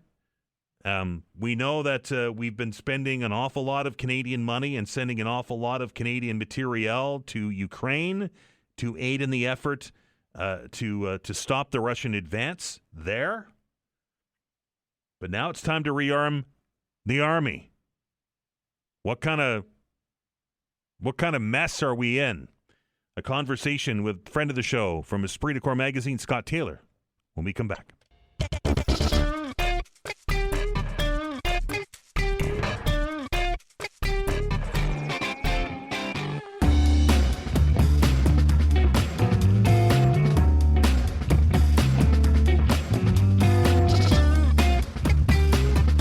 Welcome back to the Todd Veinotte Show. In the last 2.5 hours since we kicked off our program at 10 o'clock Atlantic time, we've seen Brent crude crash through the $100 a barrel mark, up 10% today. West Texas crude also up 10%. Gasoline prices at New York up 5.3%, 5.25%. And no signs of slowing down. We've watched the latest global conflict happen, the American and Israeli-led strikes on Iran, creating a war in Iran that has spread into the Gulf region to many different countries and as far away as Cyprus. And that has no sign of slowing down. All of this while the Canadian military sits back and looks at its stockpile and looks at its weapon systems and says that the cupboard is bare. Very pleased to welcome back to the show from Esprit magazine, Scott Taylor. Scott, how are you? I'm good. I'm just following this stuff like you are. It's happening so fast, it's almost impossible to keep up with the news. Scott, let me ask you this question, and it's just a little bit off topic here, but I'm sure that you've been thinking about this like I've been thinking about this. You know, we're talking about F-35s, we're talking about Gripens, we're talking about buying some new submarines for the Canadian military, we're talking about Arctic sovereignty. Yet, the weapon of choice, at least over the last 2 weeks, from the Iranian side of things, has been the drone. Are we missing the boat here? Should we be investing more in drones? we've been missing the boat for 4 years. I mean, the war in Ukraine has shown us that drones is the way to go, and countermeasures for drones is your protection, and air defense systems, which is, I think we now have a low-level air defense system in place in Latvia with the guys, finally. But that's it. Everything's in the storefront window. We don't have anything even back here to train on. So I don't know what the impetus is or what the lack of impetus is for us to be acquiring stuff which we would need on a near-peer battlefield. But, I mean, we have to thank God that we're, like, out of range of anything that the Iranians have. And even some of the discussions about how Canada could be asked to help Gulf Arab states defend themselves. Like, with what? We don't have any air defense systems, and we don't have any counter-drone measures. So, yeah, it's interesting. I mean, people talk about doing things with haste. We've heard huge numbers of in terms of budget for money for the remodeling the Defense Department and the Canadian Armed Forces, but nothing's actually been done to date. So, have we given all of our military hardware that was worth anything to Ukraine? Not even what they needed. I mean, we didn't give them drones. We gave them, armored vehicles and things which they had. And we bought howitzer shells, which we didn't make. We bought them from the States to be delivered. We've given them things which, again, we've heard from a former chief of defense at Wayne Air that, like, we've got about 2 days worth of ammunition in our stockpile at the rate that they use it in the war in Ukraine. So that isn't really heartening. But again, it's been 4 years of us knowing that we don't have what we need, and yet nothing's been done. We mobilized, fought, and demobilized World War I in 4 years.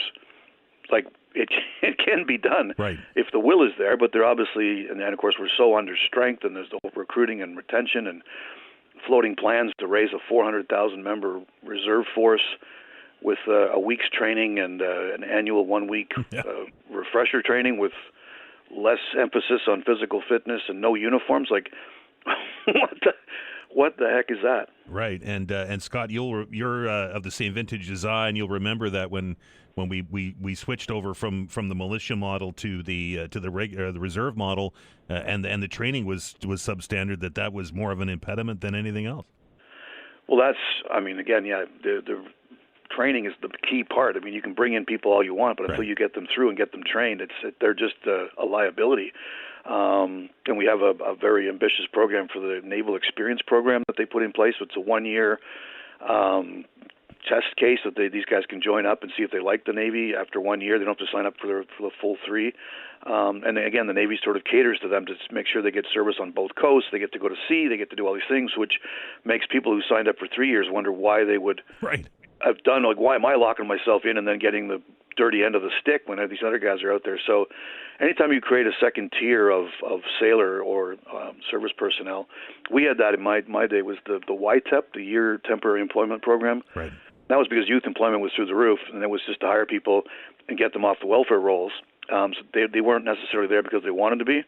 And, it was a standard insult to call a fellow regular that you're a YTEP was a dirty insult to his motivation factor. Scott, there's been a lot of discussion about Canadian military involvement in this war in Iran, and the Prime Minister and the Defense Minister are pretty adamant that we're not involved at this point, but we are, of course, still members of NATO, and there's NATO countries in the immediate area. Turkey comes to mind off the top of my head. If there is Article 5 that gets introduced here, what kind of contribution is Canada even capable of now? I mean, we've got, I think I just mentioned, like, everything's in the storefront window in Latvia. That's pretty much, we're having difficulty maintaining that. And it was supposed to expand that commitment in Latvia, but it's been very difficult for the armed forces to keep that going. So to put anything meaningful out there when we don't have air defense weapons or things which we could contribute, a handful of F-18s to do what? I mean, the Iranian Air Force is not really a factor in this, and you don't usually use fighter aircraft to shoot down drones. Ought we just pour money at it? But I think, the Turkish Defense Force is massive and very effective, so I think that they'll be fine. But again, it brings back the idea that this could easily be a much wider regional conflict, through the potential disintegration of Iran. I mean, people look at it and they say, oh, they're Persian. They're not all Persian. You've got a huge Kurdish separatist element which has been active for decades. What unifies them is their adherence to the Shiite religion, Muslim religion, and the same thing for the Azeris. You have Azeri Iranians like you got the country Azerbaijan, but I mean, the majority of Azeris, which are Turkish-speaking, they live in Iran. So you could have a whole disintegration of that nation, which is not. We've seen it before other places where that doesn't bode well, and everyone wants to redraw the map. So, and there's a Kurdish separatist faction in the eastern part of Turkey, which would be, of course, affecting a NATO ally. Scott, the American military, the American Secretary of War, the American President have all said that boots on the ground aren't being considered at this point. Can the Americans affect change in Iran without putting troops in there? I mean, we saw that in Libya. They just bombed the leadership and then left it in complete anarchy. I mean, that's what I think we're heading towards with Iran. If they do not keep knocking out the theological leaders and then they get the people to disintegrate the country, it's not going to end like that. It's always going to end up with somebody else on top, and quite likely it's going to be somebody far worse than what they currently have. Somebody far less likely to negotiate. I mean, there's people that are far more hardline than the current regime in Tehran. And now that they've realized they can disrupt the oil flow through Straits of Hormuz, they've got us. I mean, they've got a grip, and that's a lot of the world depends on that oil. And that's how they didn't foresee that. I have no idea, because that's something which they've had that threat for 30, 40 years now, with the Chinese Silkworm missiles able to take from shore-based positions. They can take out those tankers.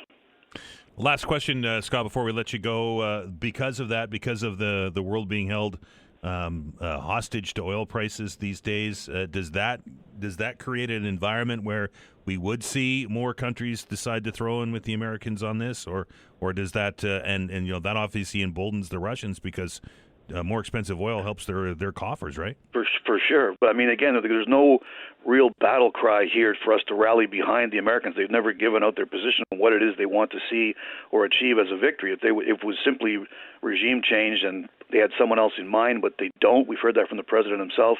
He seems to be waging this war. The comments that he makes are based on when the markets are open and when the markets are closed. I mean, for him not to have foreseen that the price of oil and gas would go through the roof, very short-sighted. Scott, as always, my pleasure. Take care. That's Scott Taylor from Esprit Decor magazine.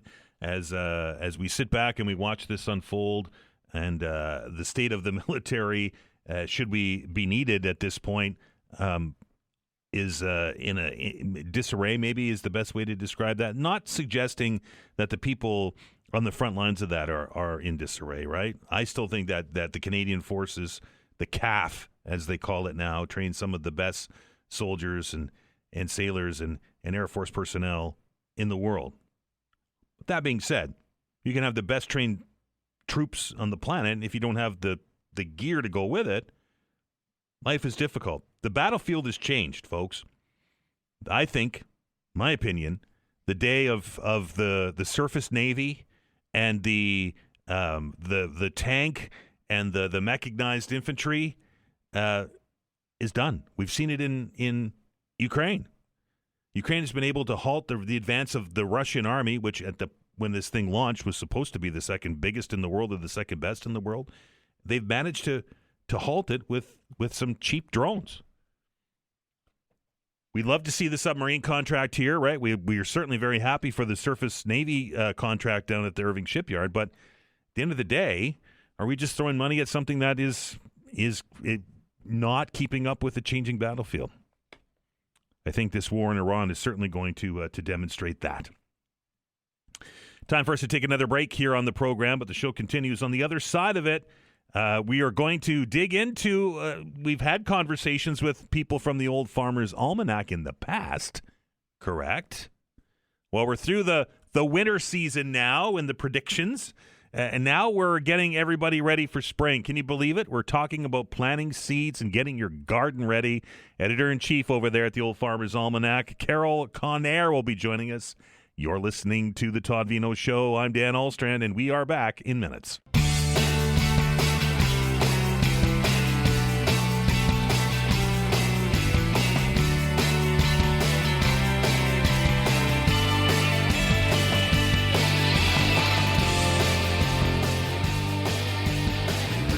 As we get ready for our next guest here, we think of and we look for signs of spring, right? Just look out your window right now. Full of fog all day today. Temperatures to reach, 11 degrees? And rain. We're seeing the snow start to melt. And I have seen some of you have sent me some pictures of tulips that are starting to come through the ground and show the first signs of spring. There are some of you out there that look for the ice to come off lakes and rivers. Some of you out there that look for the first sign of the returns of some of the birds that migrate. I saw some geese yesterday.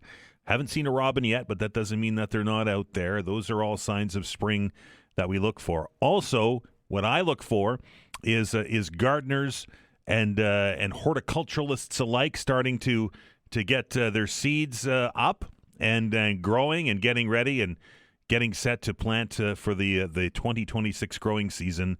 And the Old Farmer's Almanac, I think, is along the same lines as me is, and they've published a guide that is going to help us get ready for the spring season.